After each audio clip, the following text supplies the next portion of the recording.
Shalom Shalom, welcome to IRC Sawangan. Mari ikuti ibadah IRC Sawangan dengan antusias, dengan minat, ikut memuji, ikut bernyanyi, membawa Alkitab, persiapkan catatan, dan aktif di live chat. Kirimkan pokok doa Anda ke WhatsApp 0812 8398 8838. Tim Prayer Call Center akan menghubungi Anda. IRC Sawangan tetap melayani pelayanan penyerahan anak, baptisan air, KKJ, dan pelayanan pernikahan bisa dilakukan secara online atau offline disesuaikan dengan keadaan. Info lebih lanjut dapat menghubungi hotline IRC di nomor 0817 190 197. Ikuti ibadah atau program IRC lainnya, IRC General Service setiap Minggu pukul 10 pagi, DRP 232 Youth Service setiap Sabtu pukul 4 sore, Kids Church setiap Minggu pukul 8:30 pagi, DOT Teens setiap Kamis Minggu ketiga jam 4 sore. Ibadah khusus wanita, The Significant Woman setiap Kamis Minggu keempat jam 4 sore.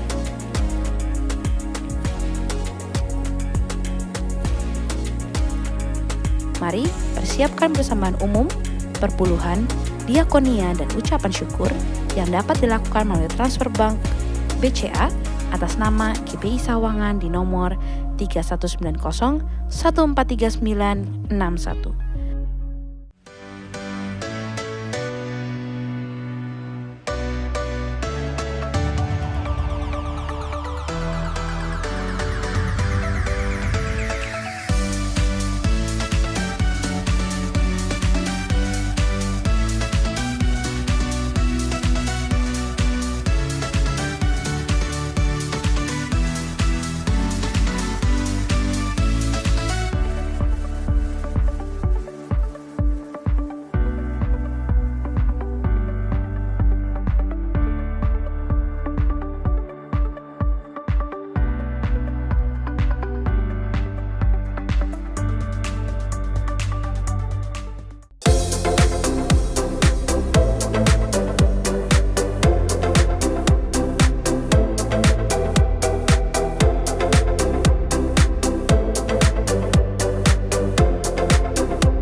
Bahwa kan cuma dua hal ya, kalau kita udah kehilangan kasih berarti kita akan semakin kehilangan toleransi. Jadi ukurannya kalau kita semakin tidak toleran berarti semakin berkurang kasih kita, baik itu kepada siapapun, termasuk kepada istri atau keluarga.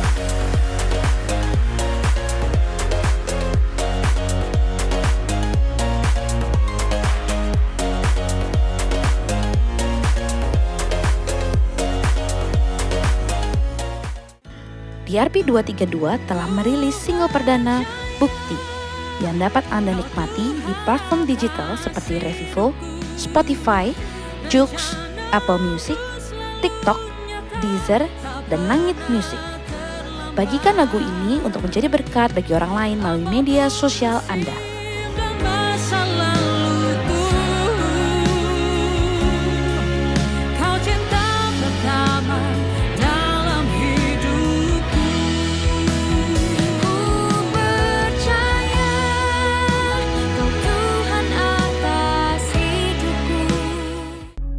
Jangan lupa untuk terus follow Instagram dan like fanpage Facebook kita di IRC Sawangan. Untuk informasi lebih lanjut dan pelayanan IRC lainnya seperti kegiatan KUL, pendaftaran penyerahan anak, pendaftaran baptisan air, pendaftaran pelayanan pernikahan, dan KKJ, dapat scan barcode yang ada di layar Anda. Demikian pengumuman minggu ini, Tuhan Yesus memberkati.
Shalom orang-orang yang dikasihi Tuhan.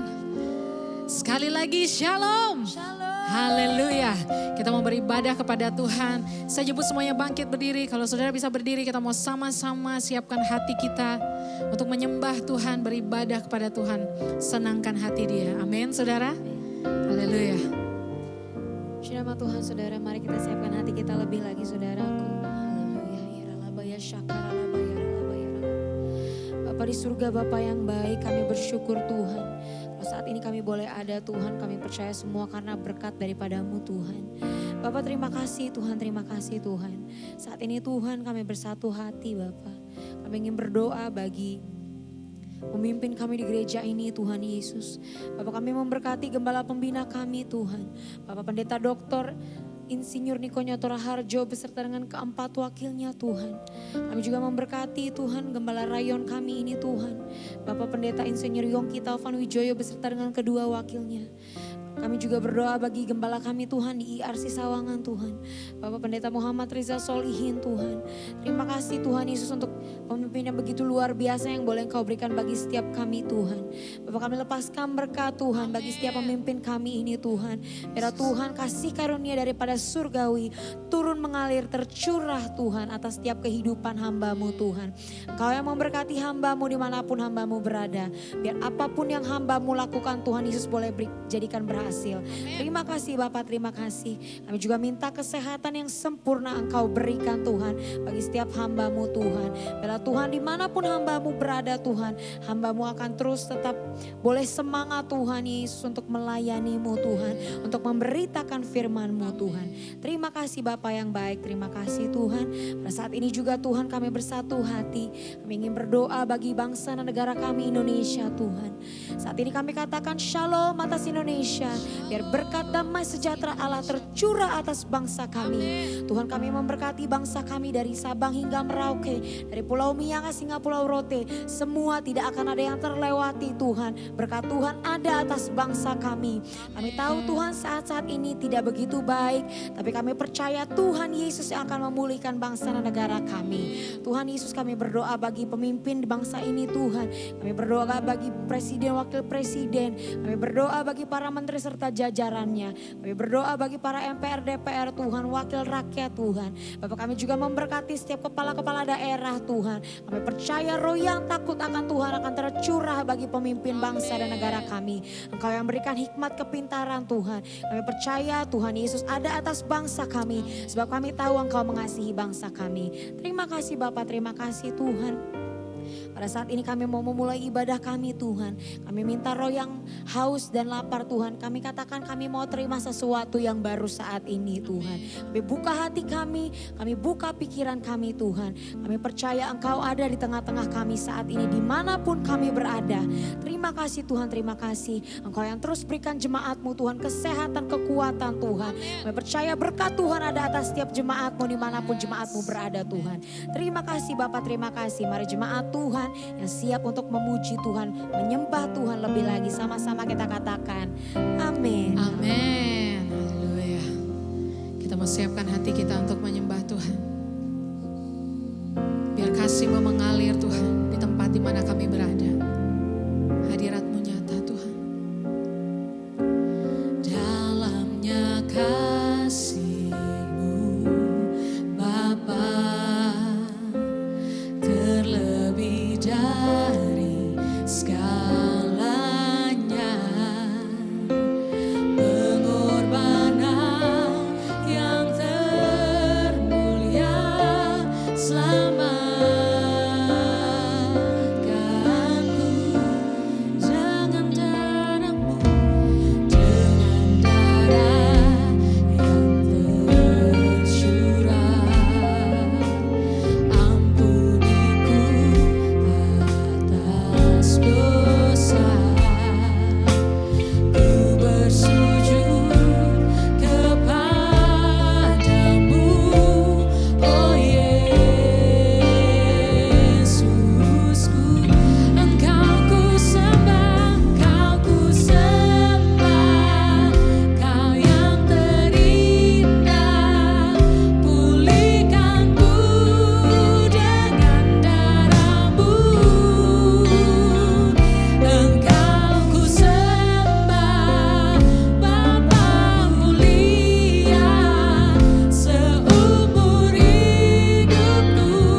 hidup kami ya Tuhan. Kami mau menyembah Engkau. Bukan cuma dengan bibir mulut kami, namun dengan segenap hidup kami ya Tuhan. Kami menyembah Allah yang besar. Terima kasih ya Tuhan. Engkau nyata di tempat kami berada Tuhan. Nyanyian pujian bagimu Tuhan, pujian bagimu Tuhan. Angkat tanganmu, katakan namamu besar dan layak dipuji. Nyanyian pujian bagimu, nyanyian pujian bagimu Tuhan, Tuhan, pujian bagimu Tuhan. Namamu besar dan layak dipuji. Mari lebih lagi dengan segenap hati, jiwa dan kekuatan katakan bagimu Tuhan, pujian bagimu Tuhan. Namamu besar dan layak dipuji. Nyanyian pujian bagimu Tuhan, pujian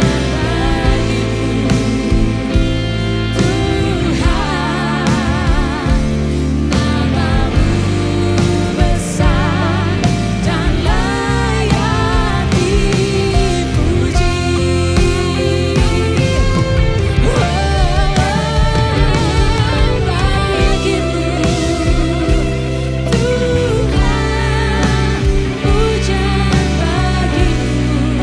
Katakan Tuhan, namamu besar, namamu besar dan layak dipuji.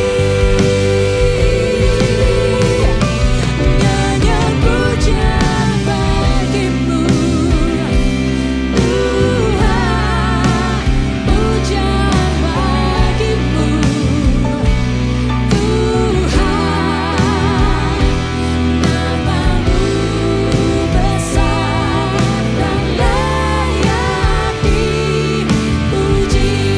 Katakan namamu besar, namamu besar,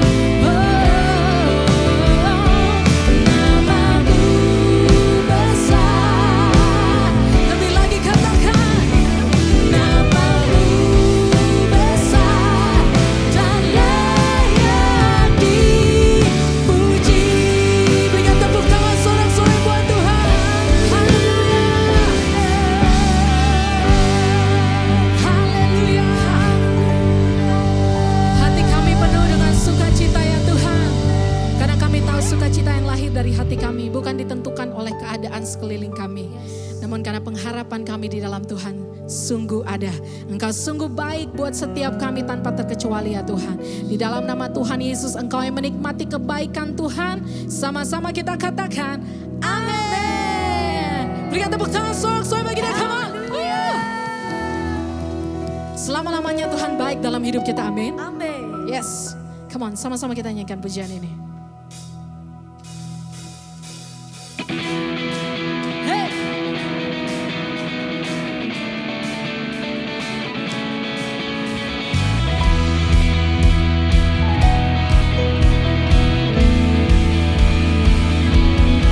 Come on. Saudara boleh melompat, saudara boleh nari buat Tuhan. Nyanyikan kebaikan Tuhan seumur hidup kita.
you are, yes you are.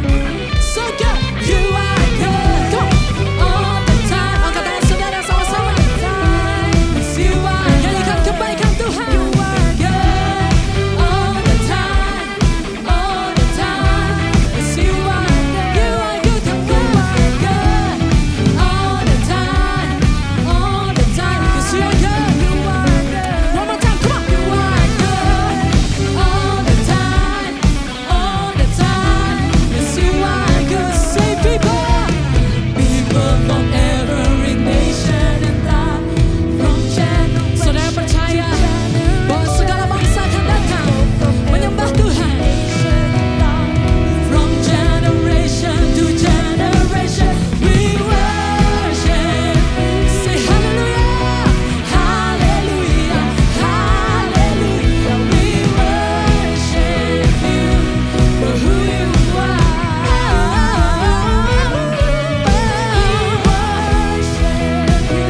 Hallelujah, hallelujah, hallelujah. We worship you for who you are.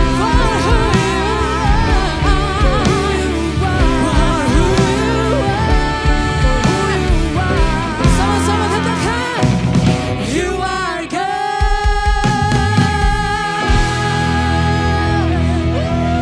Say hallelujah. Yes, Lord. Tingginya langit dari bumi, demikian tingginya jalanmu. Biar kehendakmu dan rencanamu terjadilah di hidupku. Kau yang menuntun setiap langkahku, hanya Engkau pertolonganku. Padamu Yesus aku berseru, Kau harapan terang hidupku. Meski malamku panjang, gelap dan tak berbintang, ku tahu Tuhan Kau memelukku. Percaya dalam sesakku, percaya Tuhan Kau dekatku.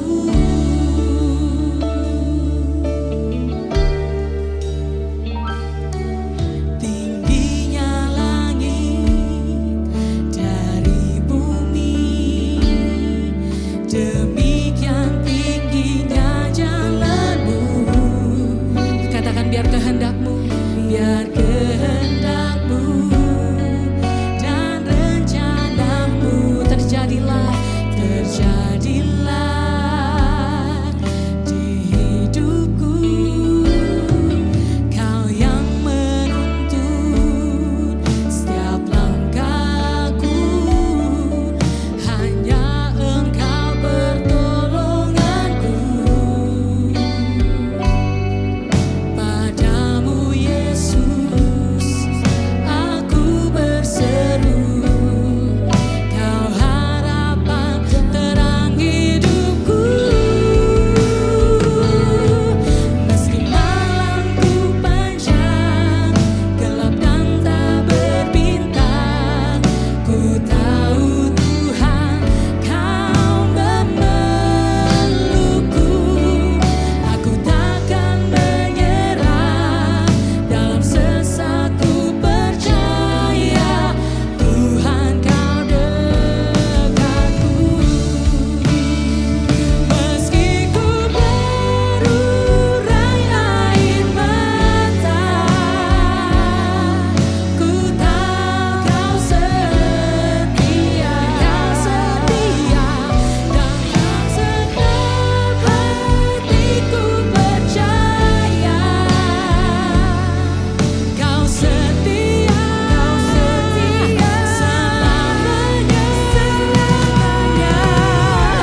Puji nama Tuhan, senang kembali berjumpa dengan jemaat Tuhan, dengan keluarga besar rohani hari ini. Selalu menjadi sebuah sukacita bisa hadir dalam kehidupan Anda walaupun lewat virtual, walaupun lewat gadget, walaupun lewat internet. Tetapi saya tetap bersyukur dengan pandemi ini karena bagaimanapun Tuhan pakai kita semua menjadi tanpa batas. Tidak bisa dibatasi oleh ruang, tidak bisa dibatasi oleh waktu, tidak bisa dibatasi oleh kondisi. Kapanpun, dimanapun pelayanan kita bisa terus berjalan, tidak bisa dibatasi oleh apapun. Dan itu adalah overflow. Itu adalah luapan. Bahwa pandemi ini tidak menghentikan luapan anugerah Tuhan. COVID-19 tidak menghentikan luapan hati Tuhan untuk Tuhan memenangkan bangsa-bangsa. Beberapa hari yang lalu saya menerima satu gambar meme di mana iblis berkomunikasi dengan Yesus. Iblis mengatakan bahwa oleh karena COVID, gereja tutup. Tetapi di meme tersebut Tuhan Yesus berkata, justru karena COVID, sekarang gereja ada di setiap rumah-rumah. Itu adalah overflow. Itu adalah luapan. Nah, kita akan pelajari overflow luapan ini agar semua Anda yang ada di rumah justru di saat zaman pandemi ini merasakan luapan kesembuhan, luapan kasih karunia, luapan kemenangan. Apapun juga, bahkan dosa sekalipun tidak bisa dapat menghentikan luapan kebaikan Tuhan dalam kehidupan kita. Kita akan berdoa. Bapa, terima kasih untuk luapan anugerah, luapan kasih karunia yang tidak akan pernah dapat tertahankan oleh apapun juga. Oleh siapapun juga, bahkan oleh karena dosa sekalipun. Dan hari ini jemaat-Mu hadir beribadah dengan kehausan yang luar biasa. Siap untuk menerima luapan anugerah yang datang dari atas, luapan kasih karunia yang datang dari atas, dan biarlah semua kami menikmati luapan hebat ini. Kami siap untuk belajar akan Engkau yang adalah firman. Sama-sama yang siap, kita katakan amin. Kita akan langsung buka Alkitab kita. Kita akan lihat yaitu adalah Yohanes 21 dari ayat yang ke-1 hingga dengan ayat yang ke-6.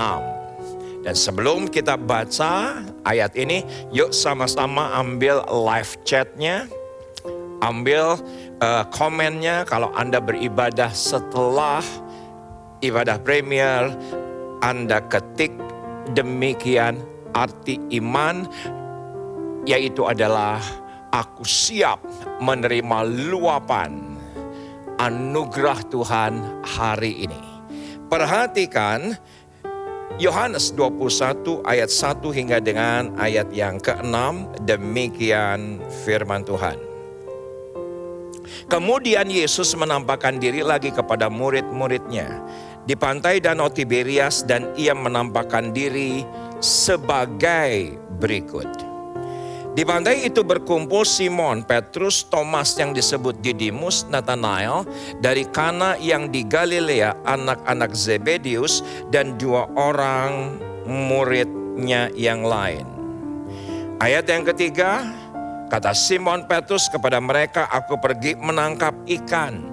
Karena semua kita tahu itulah usaha daripada Petrus, itulah kehidupan sehari-hari daripada Petrus, dan tidak ada yang salah di sini karena bagaimanapun juga Petrus harus memberi makan dirinya sendiri dan juga keluarga yang ada. Tidak ada yang salah. Kata mereka kepadanya, kami pergi juga dengan engkau. Mereka berangkat lalu naik ke perahu, tapi malam itu mereka tidak menangkap apa-apa. Padahal Penafsir berkata bahwa mereka sangat profesional. Penafsir berkata bahwa mereka itu sangat ahli, tapi didapati malam itu, semalam-malaman mereka tidak mendapatkan apa-apa. Nah, ini yang menarik perhatian saya, yaitu ayat yang keempat.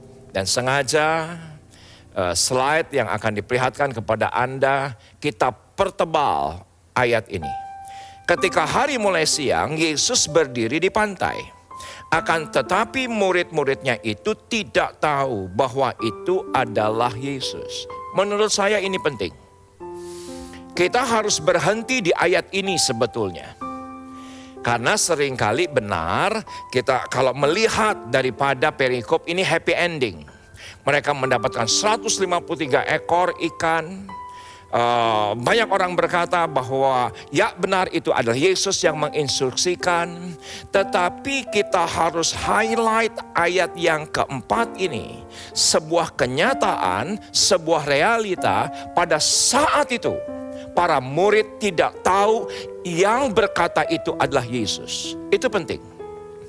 Jadi bagi para murid itu orang gak jelas. Bagi para murid, itu orang yang tidak dikenalnya. Bagi para murid, itu bukan siapa-siapa.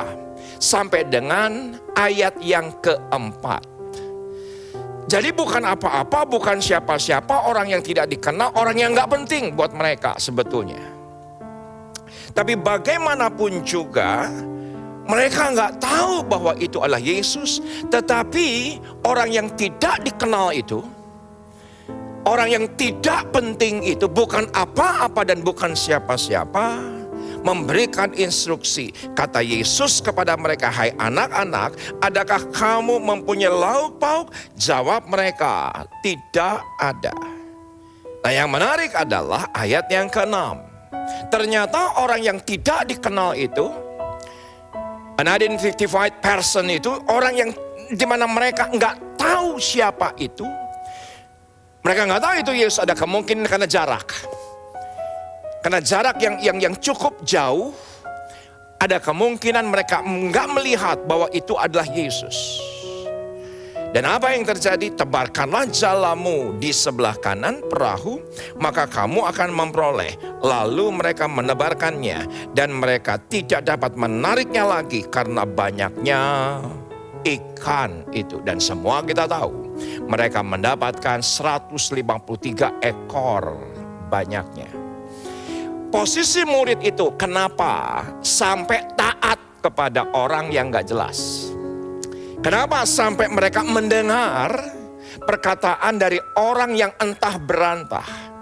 Kenapa saya katakan demikian? Ya karena ayatnya berkata walaupun Yesus menampakkan diri, tapi murid-murid gak tahu bahwa itu adalah Yesus. Posisi murid seperti apa? Menurut saya sudah dalam keadaan pasrah. Karena semalam-malaman tidak mendapatkan ikan. Yang mana mereka adalah profesional, yang mereka adalah para ahli, yang bertahun-tahun itu adalah mata pencaharian mereka. Tapi pada sebuah titik mereka pasrah.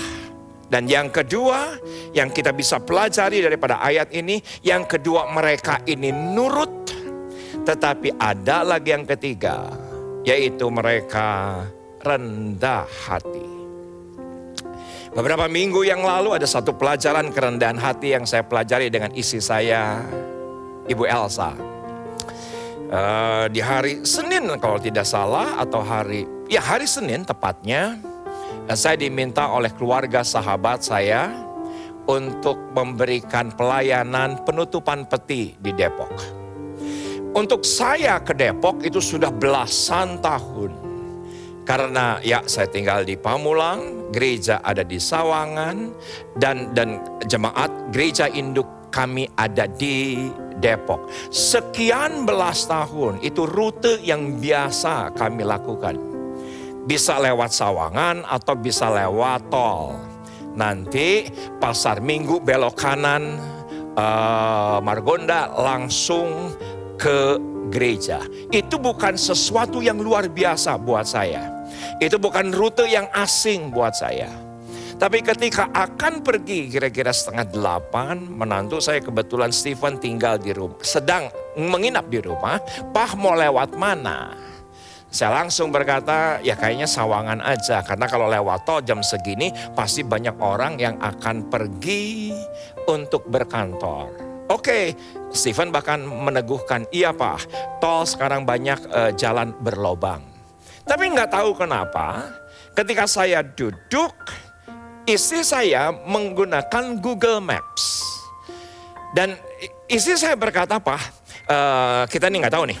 Kita punya waktu cuma tinggal 1,5 jam untuk ibadah pelepasan, harus on time, nggak mungkin keluarga yang berduka tungguin kita. Jadi yuk kita pakai Google Maps." Jadi aku bilang begini, ya udahlah, pasrah aja. Ya sudahlah, kita nurut aja dengan apa yang dikatakan oleh Google Maps. Dan saudaraku, ternyata Google Maps menunjukkan kepada saya jalan yang tidak pernah saya lalui. Yang nggak tahu nama jalannya itu apa. Pokoknya dari rumah menuju ke Pondok Cabe, dari Pondok Cabe itu melintas ke Cinere, dari Cinere melintas nggak tahu ke arah mana. Yang pokoknya setiap instruksi saya lakukan, setiap direction saat itu saya taati. Dan yang luar biasa, saya bilang kepada Ibu Elsa, Mam, ini lewat mana? Ini jalan mana? Dan saudaraku, istri saya berkata, ya sudahlah, nurut aja. Dan yang luar biasa, menurut perkiraan kalau lewat jalan normal yang saya tahu bisa 2 jam. Saudaraku, oleh karena pasrah, nurut dan rendah hati, bisa sampai ke tempat tujuan hanya 1 jam 5 menit. Saya bersuka cita dan saya langsung berkata kepada istri saya dapat pelajaran soal rendah hati. Sekarang saya bisa mengerti apa yang terjadi dengan para murid ketika itu. Mereka dalam keadaan pasrah, sudah semalam-malaman tidak mendapatkan ikan. Ketika ditanya apakah ada lauk pauk, tidak ada. Orang yang tidak dikenal, bukan apapun, bukan siapapun, tiba-tiba berkata, tebarkanlah jala ke sebelah kanan. Tetap nurut. Dia nggak bilang ini, lu siapa? Lu so tau banget. Lu kok ngatur-ngatur gue? Gua kan lebih berpengalaman. Saya betapa banyaknya hari ini mendapati orang-orang yang demikian. Yang berkata ketika dikoreksi, ketika diberi masukan yang lebih baik, bukannya didengar. Tetapi lu ngatur-ngatur gue. Lu tahu apa? Gue lebih senior. Masa gue yang harus nurut sama lu? Saudaraku, itu bukan tindakan bijak menurut saya. Saya tidak akan pernah sampai 1 jam menuju ke Depok kalau saya mengeraskan hati dan merasa lebih tahu. Tapi sekian minggu kemudian saya punya pengalaman lagi. Satu siang Ibu Elsa berkata, Pak, kita ngopi yuk sore. Dan akhirnya saya mengambil keputusan dengan Ibu Elsa, juga ada sebuah kebutuhan. Kami ngopi sore itu di sebuah mall di Jakarta Selatan. Saya bilang sama Ibu Elsa, Mam, kita gak boleh kemalaman. Kita jam 7 saya akan punya jadwal khotbah di Taman Doa Rumah Pengobanan live streaming. Dan apa yang terjadi? Saudaraku, saya meninggalkan mall itu jam 5.30. Saya merasa cukup pas 1,5 jam menuju ke Taman Doa Rumah Pengorbanan di Depok. Apa yang terjadi? Saudaraku, saya katakan kepada Ibu Elsa, seperti sekian minggu yang lalu, yuk kita gunakan Google Maps. Tetapi ada sebuah pengalaman yang lebih luar biasa lagi. Saudaraku, dari mall tersebut menuju ke Lebak Bulus, dan saya berkata, nanti kalau sudah lewat Cilandak Town Square, kita masuk ke tol baru. Masuk ke tol baru, langsung menuju ke Depok, tol yang baru. Ibu Elsa berkata, oke. Dan ketika sampai ke Cilandak Town Square, ternyata Google Maps-nya bilang begini, lurus menuju Pasar Minggu. Padahal ketika saya lihat, itu merah. Itu merah, tapi lewat jalan tol yang baru, tidak direkomendasikan, tapi jelas-jelas biru. Saya harus ambil keputusan. Dan akhirnya saya ambil keputusan, saya bilang itu jelas-jelas merah. Kita bukannya nggak mau taat, tapi jelas-jelas merah.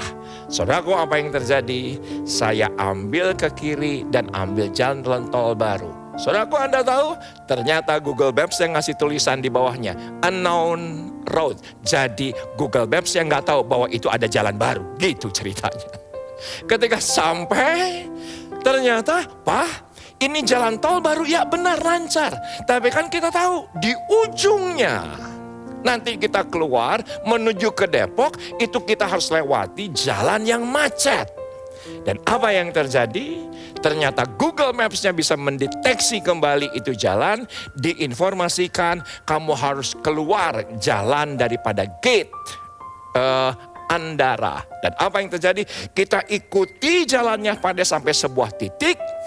Ada informasi dari Google Maps bilang gini, belok kanan dan masuk ke jalan tol Cinere. Dan saya dengan Ibu Elsa cukup berteman. Itu gimana Google Maps? Kita jelas-jelas tujuannya ke Depok, tapi disuruh belok kanan. Nah, ketika sampai di lampu merah, saya buka jendela. Ada pengamen di sebelah kanan saya dan saya tanya. Orang yang saya tidak kenal, orang yang saya tidak tahu, saya cuman bilang begini, Pak, ini Google Maps bilang saya harus belok kanan ke tol Cinere. Bapak mau kemana? Mau ke Depok. Dan ketika dia berkata mau ke Depok, dia cuman bilang begini, ini setelah lampu merah Depok. Ini sudah Depok, ini sudah jalan Beji, ini sudah jalan Nusantara. Bapak kemana? Gak tahu kenapa, pokoknya saya disuruh ke kanan. Tetapi saya mengambil keputusan untuk menuruti orang yang tidak saya kenal di pinggir jalan.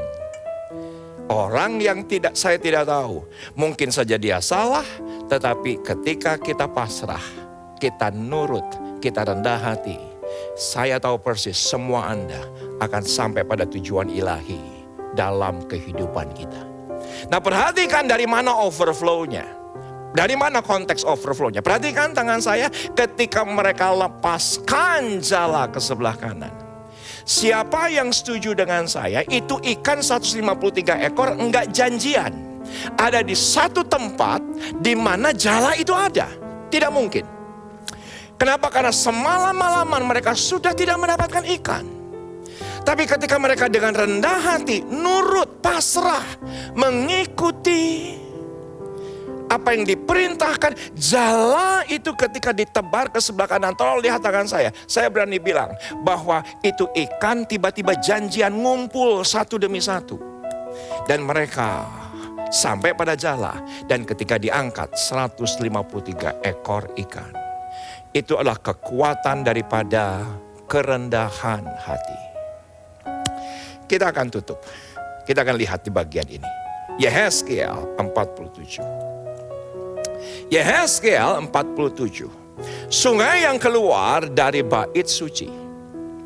Ini merupakan doa daripada saya. Agar hati kita, hidup kita, apa saja yang kita kerjakan. Saudaraku, ketika kita punya kerendahan hati, Tuhan bisa luapkan semua yang baik dalam kehidupan kita. Saudara masih ingat apa yang terjadi dengan Nuh ketika itu?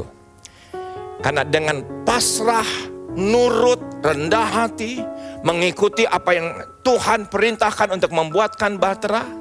Saudaraku, peneliti mengatakan bahwa yang terkumpul ketika itu 50.000 ekor binatang.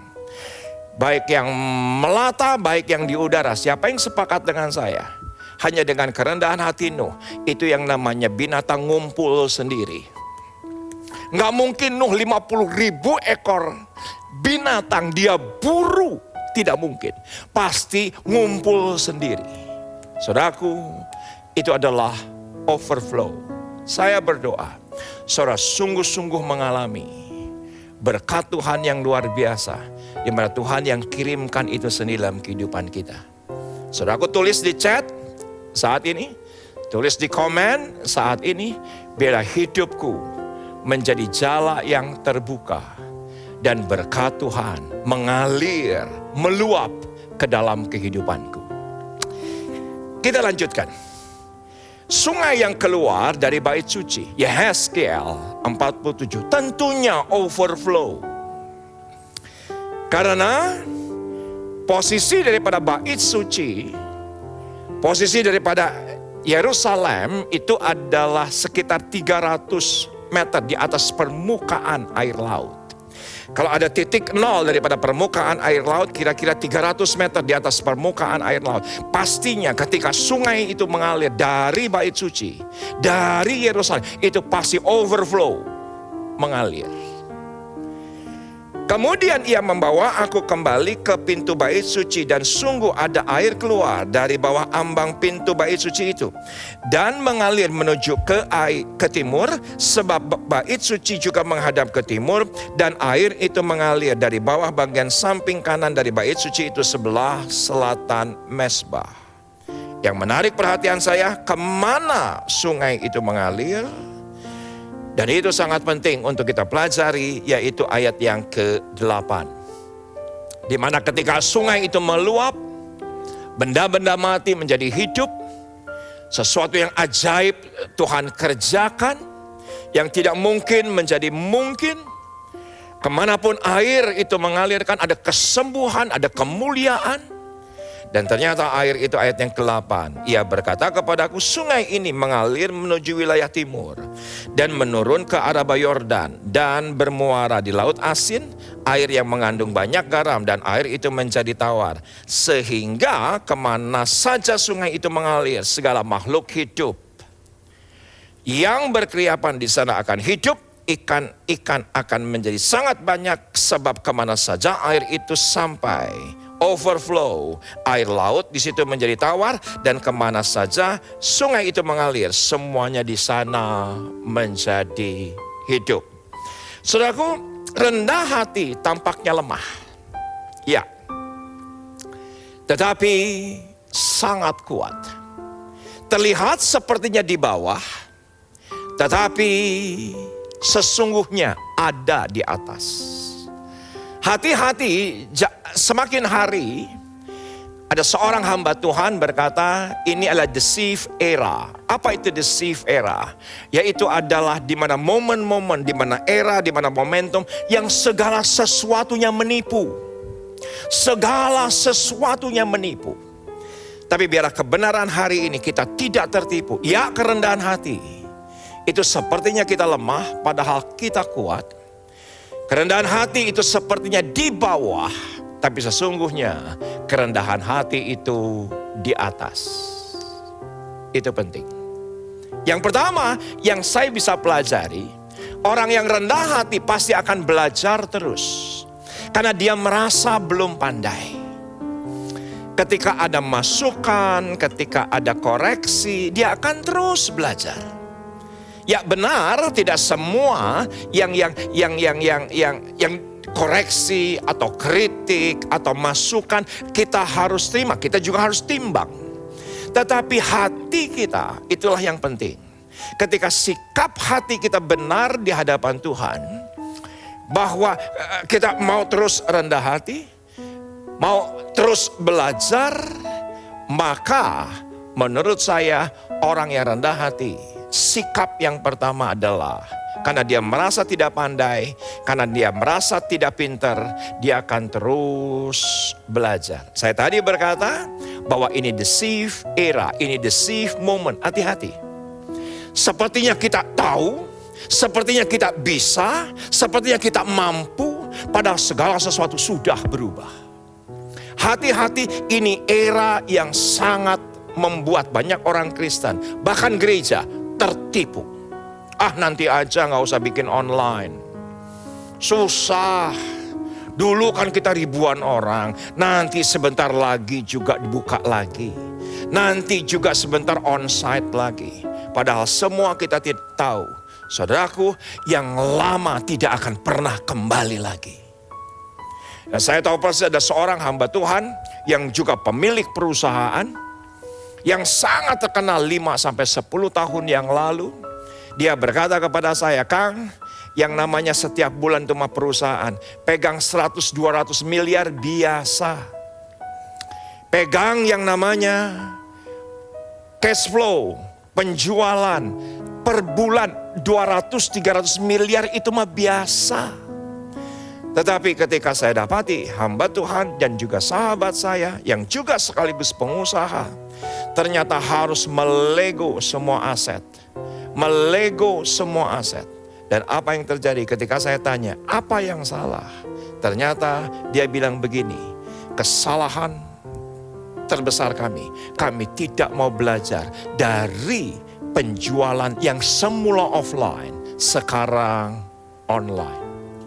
Dia berkata sekarang bukan hanya kami nggak pegang 200-300 miliar setiap bulan.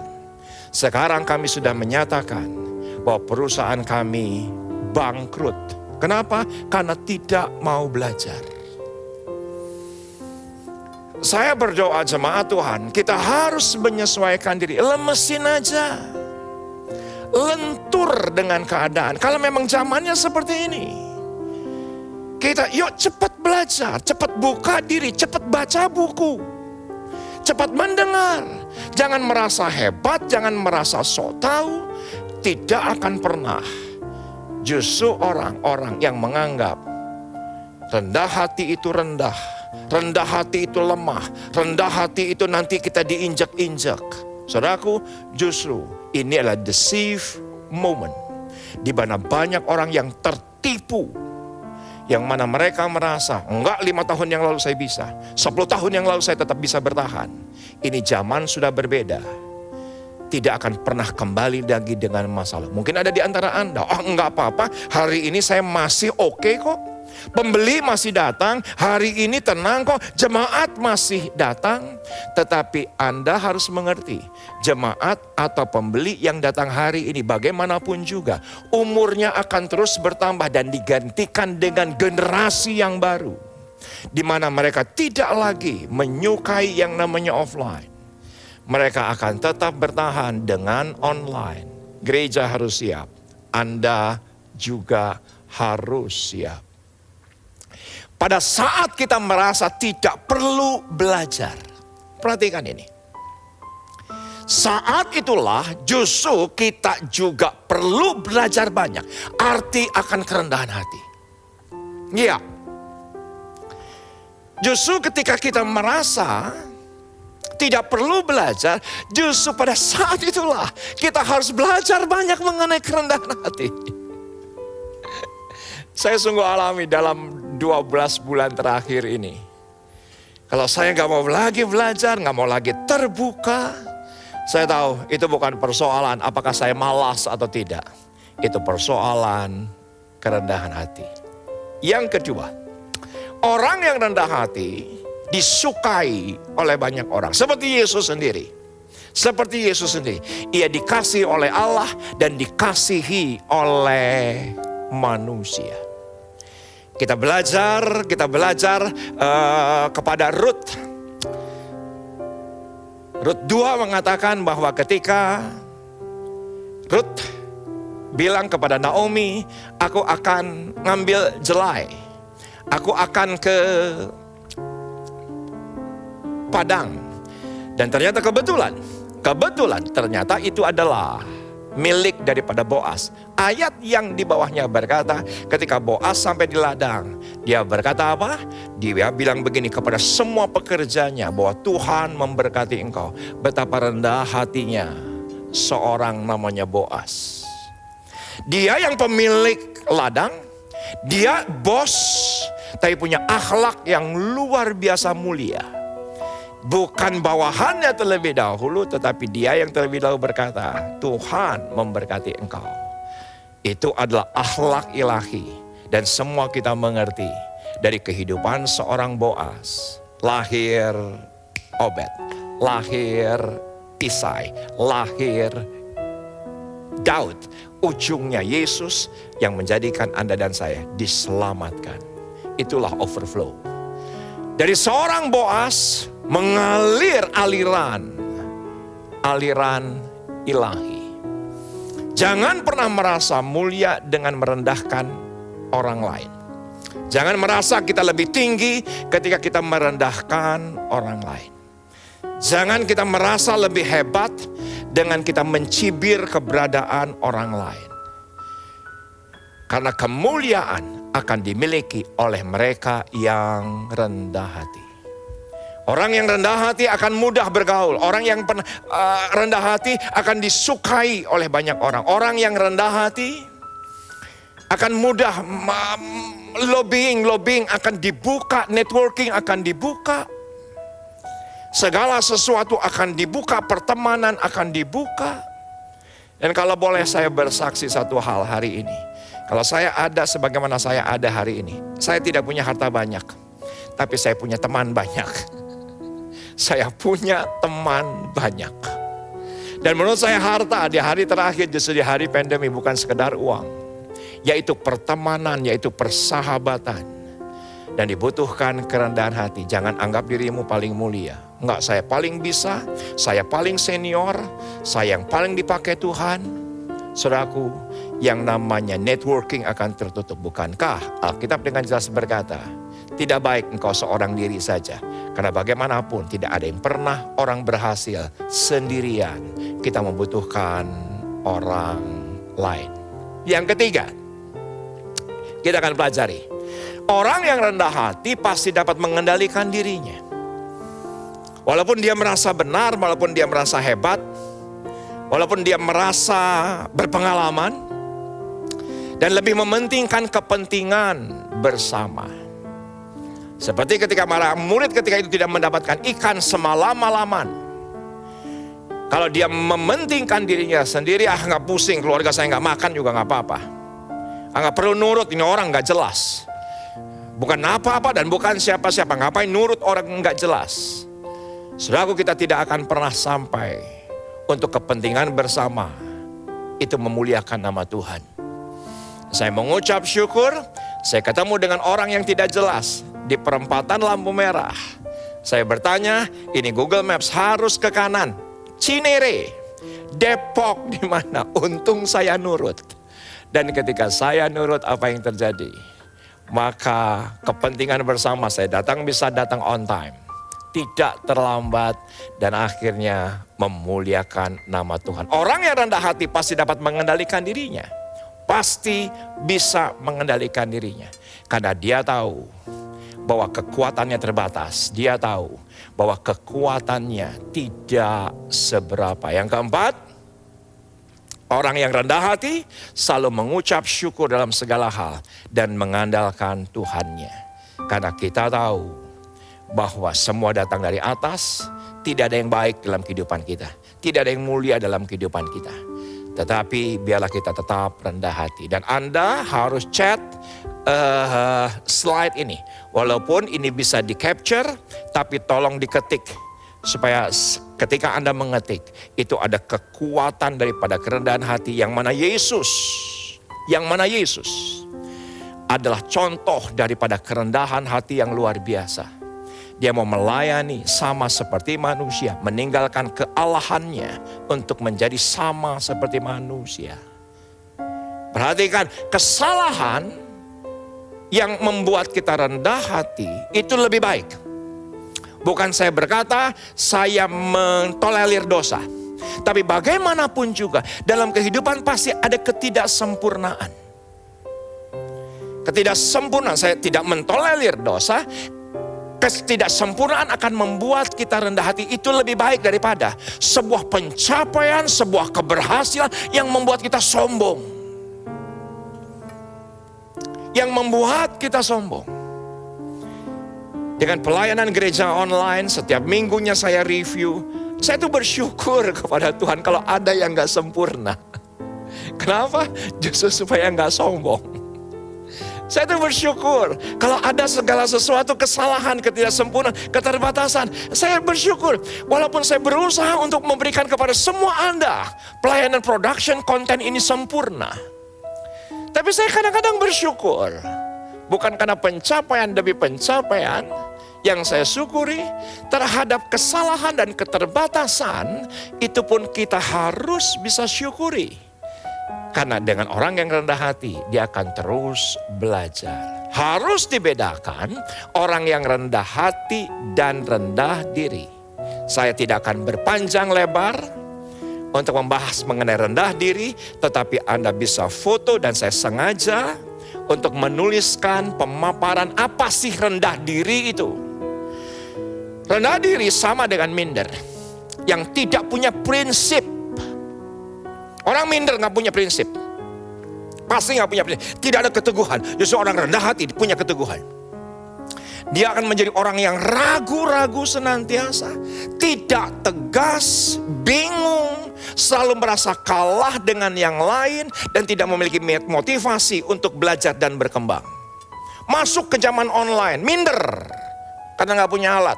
Minder karena gak punya sumber daya. Akhirnya apa? Ragu-ragu dan tidak lakukan apapun. Itu minder, itu rendah diri. Ini zaman sudah internet, yang lama sudah berlalu dan tidak akan pernah kembali lagi ke masa mendatang sekalipun. Tapi ketika minder, ya gue minder dah. Saya mah orang kampung, saya mah bukan apa-apa, saya mah bukan siapa-siapa. Minder dah, akhirnya ragu-ragu. Tidak mengambil keputusan yang cepat dan tidak melakukan hal-hal yang produktif. Itu rendah diri. Nah yang kedua, yang terakhir, orang yang rendah diri selalu takut menghadapi kenyataan. Takut menghadapi kenyataan. Tapi bangga dengan masa lalunya. Itu orang rendah diri. Bangga dengan masa lalu, padahal lupakan segala sesuatu yang lalu. Kita terus berlari-lari ke depan, kata Rasul Paulus. Tapi tidak realistis ketika menghadapi masa mendatang. Tidak real ketika melihat persoalan masa mendatang. Kenapa? Karena minder, karena rendah diri, karena ragu-ragu, karena takut melakukan kesalahan. Tidak menjadi risk taker. Saudaraku, terkadang kita harus menjadi risk taker.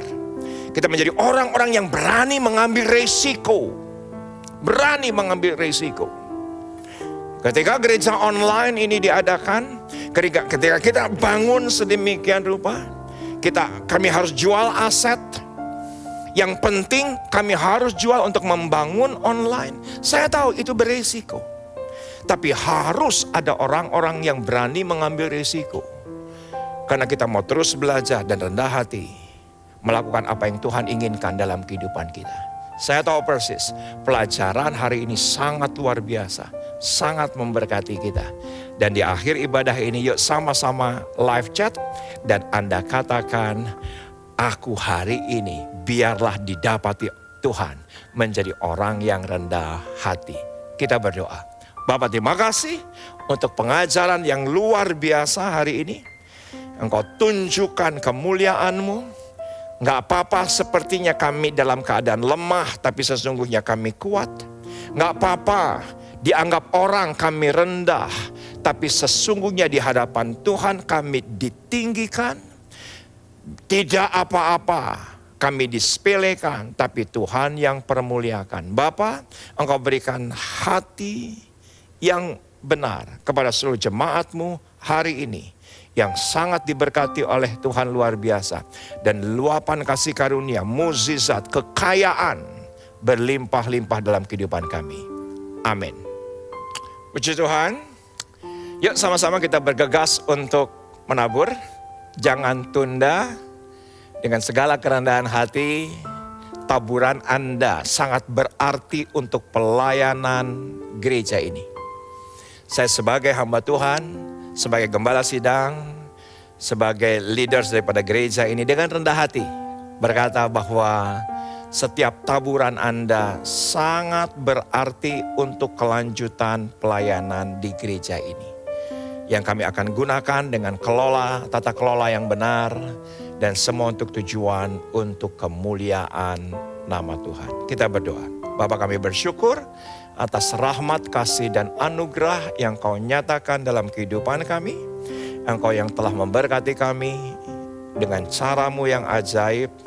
Dan kami tahu ketika kami menabur, itu menarik luapan, overflow, kekayaan sorgawi dalam kehidupan anak-anak-Mu. Kami bersyukur. Kami siap untuk menabur, kami tidak akan tunda, karena kami tidak ingin tunda. berkat Tuhan juga dalam kehidupan kami. Amin. Ya, puji Tuhan, kita sudah sampai pada penghujung ibadah ini, ibadah yang luar biasa. Saya begitu yakin Tuhan memberkati kita berlimpah-limpah. Kita angkat kedua tangan kita, terimalah berkat kasih karunia berlimpah-limpah dari Allah Bapa, Anak dan Roh Kudus dalam Yesus Kristus menyertai kita keluar masuk kita. Mulai hari ini sampai Maranatha, bahkan sampai selama-lamanya. Yang percaya diberkati Tuhan luar biasa dengan suara keras. Kita katakan amin.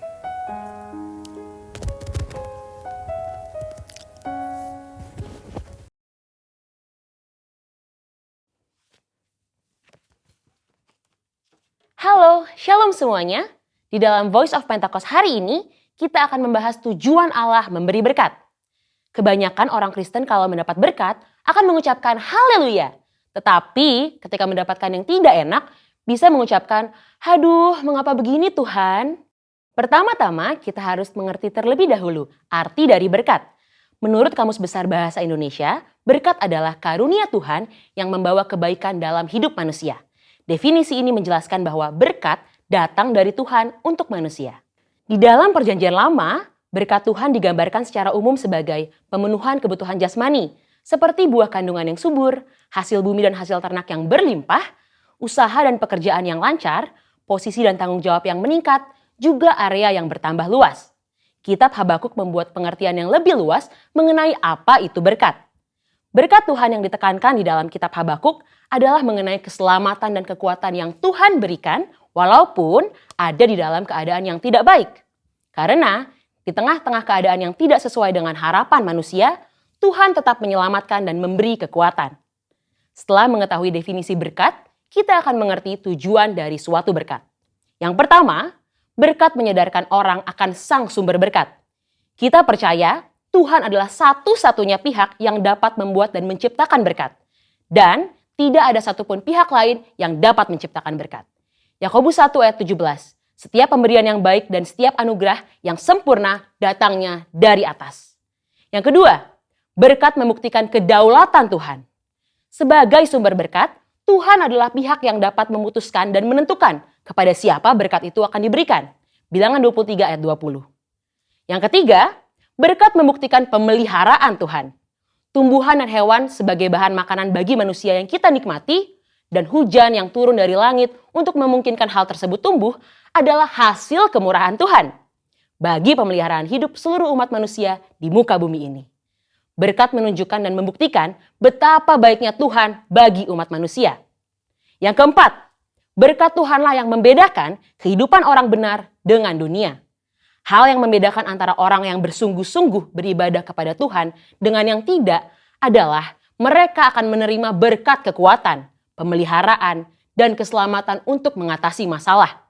Maliaki 3 ayat 18, maka kamu akan melihat kembali perbedaan antara orang benar dan orang fasik, antara orang yang beribadah kepada Allah dan orang yang tidak beribadah kepadanya. Hal penting yang harus kita mengerti adalah, walaupun orang benar dapat menghadapi masalah, namun sikap orang benar dalam menghadapi masalah akan sangat berbeda dengan dunia. Hal ini karena Tuhan senantiasa memberi damai sejahtera dan kekuatan bagi orang-orang yang sungguh-sungguh beribadah kepadanya. Seperti yang tertulis di dalam Yohanes 14 ayat 27. Dan yang kelima, berkat Tuhan untuk menunjukkan kasih setia Tuhan. 2 Petrus 3 ayat 9 menulis, Tuhan tidak lalai menepati janjinya, sekalipun ada orang yang menganggapnya sebagai kelalaian, tetapi ia sabar terhadap kamu. Karena ia menghendaki supaya jangan ada yang binasa, melainkan supaya semua orang berbalik dan bertobat. Kita yakin bahwa berkat dan pemeliharaan Tuhan membuktikan ia adalah Allah yang setia. Walaupun kita sebagai manusia terkadang tidak setia, namun ia tidak pernah lalai menepati janji-janjinya. Yang keenam, berkat Tuhan menguji integritas kita. Mengutip kata-kata terkenal dari Robert Ingersoll, yaitu setiap manusia dapat tahan dalam keadaan yang tidak baik, namun hanya manusia hebat yang dapat bertahan di dalam kelimpahan. Kutipan ini menunjukkan bahwa hidup berkelimpahan atau penuh berkat terkadang dapat menjatuhkan seseorang. Namun, hanya orang yang memiliki integritas saja yang dapat tetap hidup benar di saat berkelimpahan. Integritas dapat membuat seseorang untuk dapat bersikap rendah hati dan memiliki empati terhadap lingkungan sekitarnya saat mengalami kelimpahan. Selain itu, orang yang mempunyai integritas dapat menjaga hidupnya tetap benar, walaupun ia memiliki segala kemampuan dan kesempatan untuk berbuat apapun tanpa batasan. Dan yang terpenting, orang yang berintegritas hatinya tetap dapat percaya dan melekat kepada Tuhan, serta menaruh harapannya kepada Tuhan, walaupun ia memiliki segala yang ia butuhkan dan inginkan. Mari saudara, kita terus percaya bahwa berkat Tuhan yang kita nikmati bukan hanya sekedar pemenuhan jasmani saja, namun kekuatan dan damai sejahtera yang kita rasakan itu juga merupakan berkat Tuhan yang kita terima. Biarlah kita senantiasa terus sadar bahwa keberadaan kita bukan hasil kekuatan kita sendiri, namun merupakan berkat Tuhan bagi kita. Jangan kita fokus pada berkatnya, namun teruslah mendekat pada sumber berkatnya, yaitu Allah sendiri di dalam kehidupan kita. Saudara, untuk penjelasan lebih lengkapnya dari tim teologi kami, jangan lupa buka link yang ada di atas atau scan QR Code yang tersedia. Salam integritas, Tuhan Yesus memberkati.